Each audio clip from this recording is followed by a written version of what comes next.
And then once we had to do that, that meant we had to get access to the original negative, which was living in a series of limestone caves somewhere in Pennsylvania, as you do with negative. And Francis said, well, as long as we're doing that, let's look at other things that we might look at. So we trolled around with looking at old VHS, old U-matic tapes, and the screenplay, and we came up with what Redux, the structure of Redux. The original plan then was to make a branching DVD. So you could select, I just want to see the original film, or I want to see this film with just the French plantation, or this film without the French plantation and everything else. So that proved to be impossible at the time. The technology wasn't up to it. Then Vittorio got involved. He heard that we were doing it, and he said, well, you must now make a 3-strip Technicolor master of it, the 3 black and white new negatives.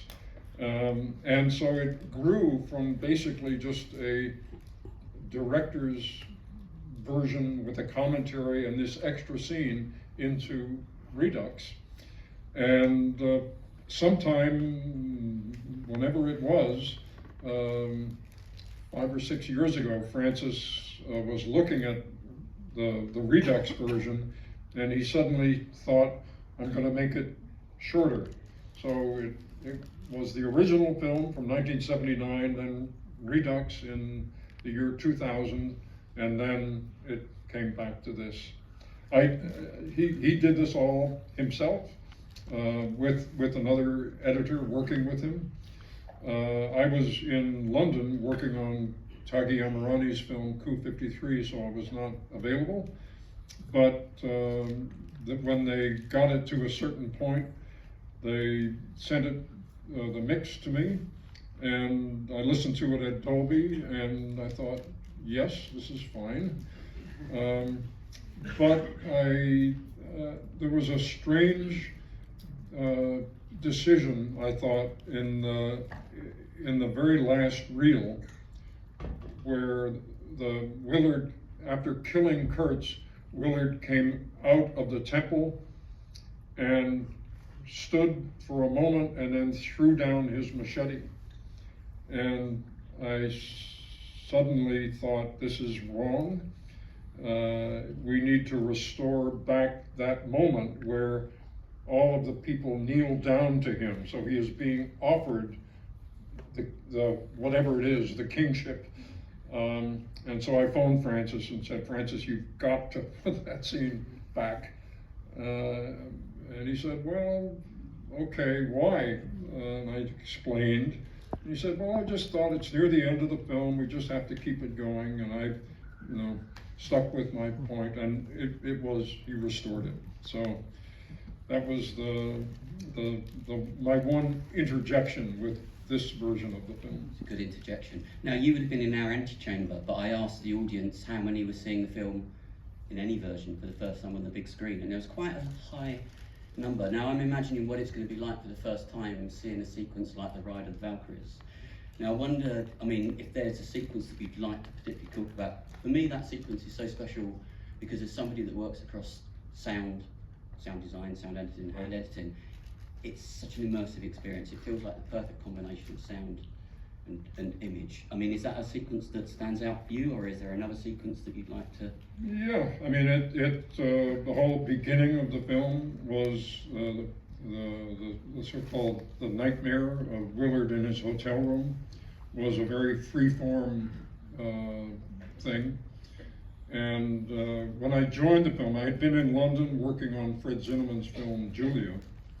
And when I went back to San Francisco, there was Richie Marx and Jerry Greenberg were already editing the film on moviolas. I said, I need to work, if I'm gonna work on this film, I need the flatbed editor. And we had a meeting, a Chinese lunch with Francis, where he welcomed me into the editorial team, and he observed that anyone who works on this film for a certain length of time becomes crazier and crazier. Myself, I'm the longest, and so I'm the craziest. Richie, as an editor, has been working longer than Jerry, so Richie's more crazy than Jerry. Jerry, I think he'd been working for a couple of months at that point. And now, Walter, you're the most normal person at this table, so I want you to work on the beginning, because my plan is that the film starts out normal and it gets crazier and crazier. However, you can make an argument that the opening reel is about as crazy as it gets. So I was set loose on the beginning with the collection of images of helicopters and napalm and Willard and ceiling fans and other things, and put together this kind of triple level superimposure stuff. So it's kind of an experimental film at the beginning of the film. I guess if this was a symphony, it would be the overture to everything else. But it's important, that scene, because it puts you so definitely subjectively in his brain, so that everything that follows subsequently, you understand, you're rooted in his state of mind, which you remember from the beginning. I mean, to try and encapsulate your whole career in 25, 30 minutes, but you mentioned Francis and the fact that he listened. Now, your relationship with Francis Ford Coppola goes all the way back to the Rain people and stretches to Petra. What is it about Francis's vision? What is it about working with Francis that particularly kind of excited you to do some of your finest work? I mean, he's a visionary, but also he obviously trusts you. Yeah, you know, our experience on Apocalypse is sort of indicative of that, in that he had a lot of his own money in the film at a certain point because it had gone over. And he just kept taking bigger and bigger risks, whereas a normal film director, whatever that means, would have started to hedge bets. But instead, he would come up with wild ideas, and we would come up with wild ideas, and he would encourage us. And that's characteristic, I think, of the fact that he gives a huge amount of freedom to the heads of departments. Dean Tavares, the art department, Gordy Willis, and paradoxically, giving you that much freedom makes you more beholden to him in a way. You feel responsible to him. Whereas if he were the classic director saying, do this, do that, you would simply adjust yourself to that reality. But here, things were much more free form. And also, I mean, the other director, he was once a governor of BFI, Anthony Minghella. He's someone else that you have much missed, and obviously you won Academy Awards with Anthony. I mean, what was it about his Anthony is, to a certain degree, very similar. Right. You know, he's a writer-director. I mean, he just described himself as being a writer who directs rather than being a director who writes. And that would extend into the shooting. So the shooting, we were following the script, but he would also get new ideas in the process of shooting it, because he, as a writer, he knows all of the things that when he was writing he rejected, and now he sees an opportunity maybe to put them in. So that all of the films that I edited for Anthony were well over 4 hours long, sometimes 5 hours in their first assembly. So the trick then was, how do you get everything back to a releasable length. You should work with Brady Corbett. I think he could do with Yeah. with your help. That's a joke. He's a great director. Now, there's another quote on the back of the book which I like, where it says that you've changed the way we watch movies. But what I wanted to ask you is, I think you've also changed the way we listen to them. I'm really interested in sound, and I think that quite often the use of sound in cinema is overlooked. Now, as somebody that works across both disciplines, what's your approach to sound? Because I think you think of a film like, Conversation or your other work, you kind of have to listen as well as watch. Do you think people needed to pay more attention to that kind of filmmaking? I began as a sound editor and a mixer, and worked on The Rain People and on THX 1138, George Lucas's film, and Godfather Part 1. And it was on Conversation that I was ready to do the sound on that, but Francis looked at me and he said, well, you're a sound man, so you know the mentality of somebody like Harry Call, and this film is told exclusively from the point of view of Harry Call, therefore you should edit the film. And I said, great. Then immediately I thought, this is exciting and frightening at the same time, because of the challenge. I had never edited a feature before, and here was Francis, who had just directed the biggest film of the last 10 years, and if Conversation, which was his next film, if that was not a success, then they would blame it on this kid who had no experience editing features. Yeah. But sound is, it's kind of the Greek chorus of cinema, in the sense that you can, if you make the right choices and mix it at the right proportion, it can comment and skew the overt things that are being aimed at you by the camera and by what people say. And in certain circumstances, the sound can say, yes, but, and give you a different take on things. And sometimes these are in conflict, and that can be very fruitful, because the audience then probably subconsciously has to put those things together themselves. And each person will make a solution that is unique to them. And then the miracle is that whatever that solution is, they project that intention back on the film as if it's coming from the film. And so the tendency is to think, this film knows things that only I know. How does it do that? So that you're creating, in the best sense, a bond between the film and the viewer. It's what I call in the book this idea of mass intimacy, that we're making a mass medium, but we want the film as a whole to talk to each person as if it's talking to them as an individual. And you get that by certainly the creative use of sound. But each department does that if they're tuned in to this idea. But if you're working on a film and you're editing and you're also responsible for the sound, how does that influence how you're working? Do you are you kind of thinking of both, or do you approach each one separately? Yeah, in football terms, I'm able to pass the ball to myself downfield. Right. Who's your football team? Yeah, what? Who's your football team? Do you have a soccer team? No. No, good. The answer should be West Ham, but never mind. So yeah, sorry. If you're editing a film and you don't know who is going to do the final sound work, you will perhaps try to solve all the problems by what you do with the image. Whereas if I know that I'm going to be doing the sound, I can do certain things with the image and then rely on sound later to fill in the missing parts.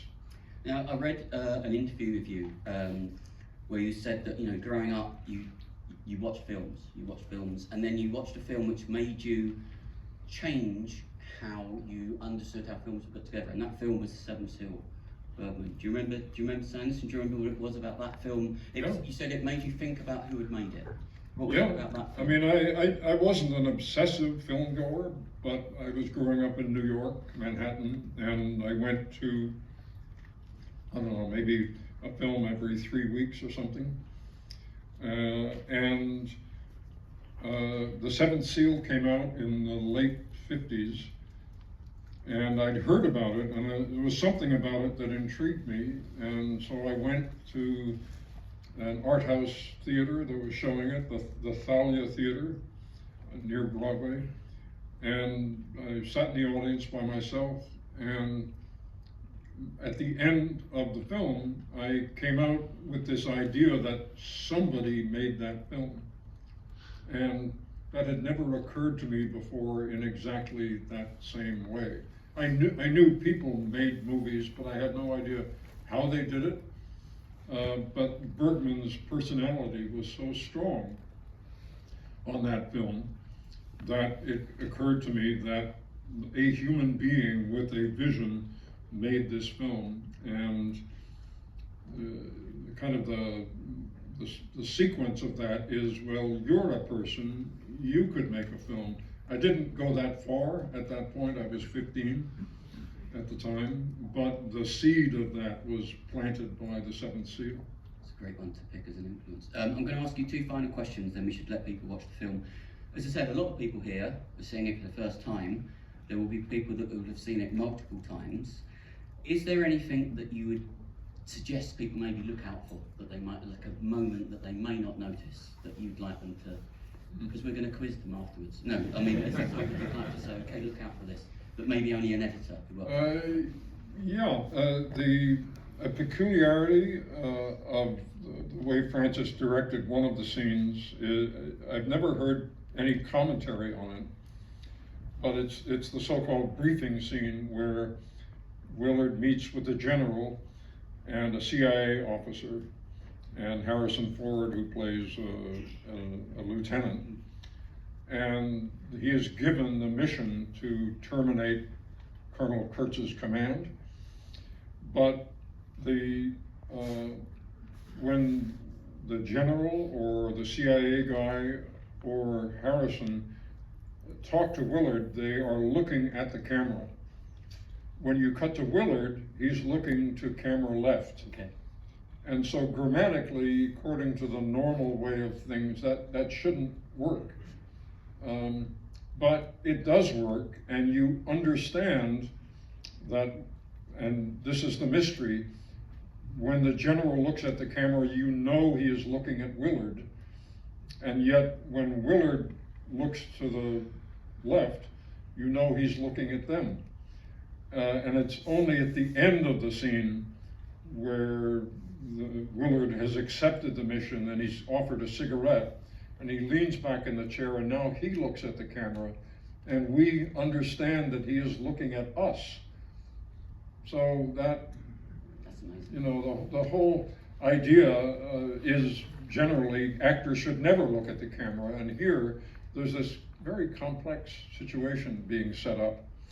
And the other thing about it is that Francis whispered to the camera operator, who was Italian, who did not speak English, just move the camera, and whenever you get bored, move the camera somewhere else. So he was relying on the camera operator to randomize the coverage of this scene.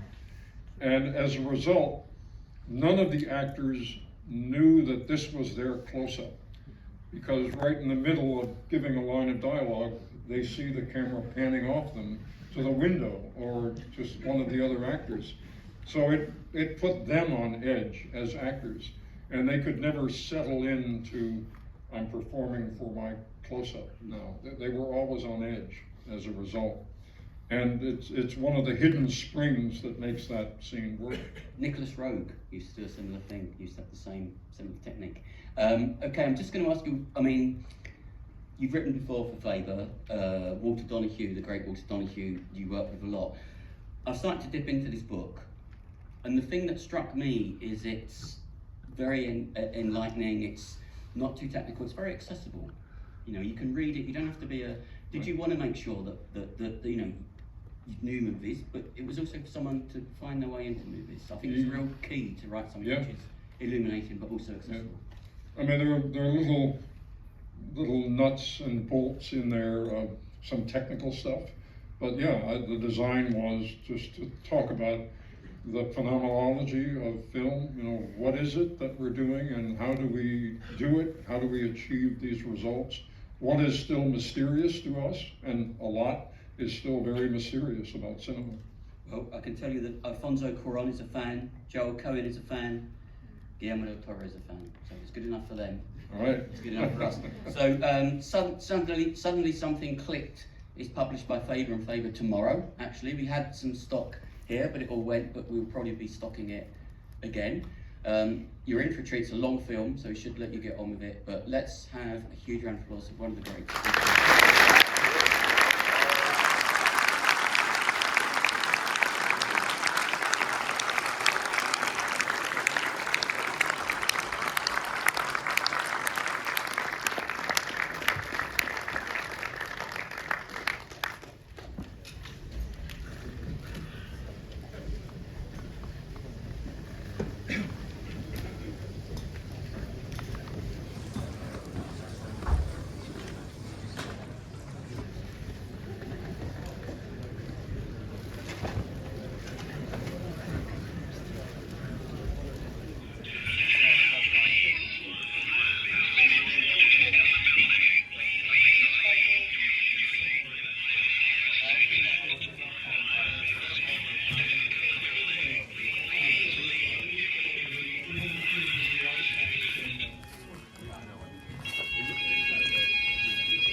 If the play extends, they're only designed for